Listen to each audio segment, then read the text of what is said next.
is about to blow your mind. An alliance of all the powers on Earth, open and hidden, decided that the individual freedoms could no longer be tolerated in the interest of the preservation of the human race. They believed the common man could not be trusted. Studies were done to determine a method to arrest the population explosion before the point of no return would be reached. It was determined that an immediate attack on the problem would involve 2 points of intervention. The first was to lower the birth rate, and the second was to increase the death rate. To lower the birth rate, several programs were put into motion. The first was the development of positive birth control methods using mechanical diaphragm and condom, chemical, foam and birth control pills, and medical, sterilization, abortion, and hysterectomy procedures. These were developed and implemented.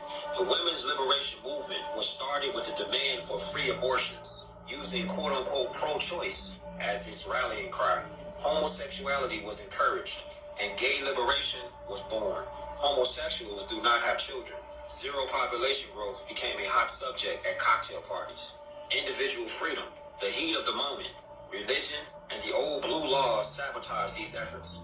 And while zero population growth became a reality in some areas, population increased rapidly in others. Pay attention. The only alternative left to the world's ruling elite was to increase the death rate.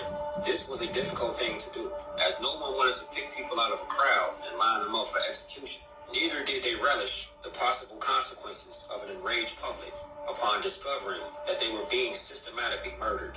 Of course, a very short but very deadly war using nuclear weapons upon select population concentrations was contemplated. And to tell you the truth, was not ruled out. The fact that such a population control was even contemplated confirmed the worst fears of those who participated in the 1957 study. War was put on a back burner to simmer, but may become a reality. In the meantime, something else had to be done that would absolve the decision makers of guilt and place the blame on those who did not lead clean lives, something that could be blamed upon Mother Nature. What was needed was the bubonic plague or some other horrible natural disease. The answer came from Rome. The recommendation was to develop a microbe that would attack the autoimmune system and thus render the development of a vaccine impossible. The orders were given to develop the microbe and to develop a prophylactic and a cure. So they develop a problem, then offer a solution. And you think it's safe to take it? The microbe would be used against the general population and would be introduced by vaccine. The prophylactic was used by the ruling elite.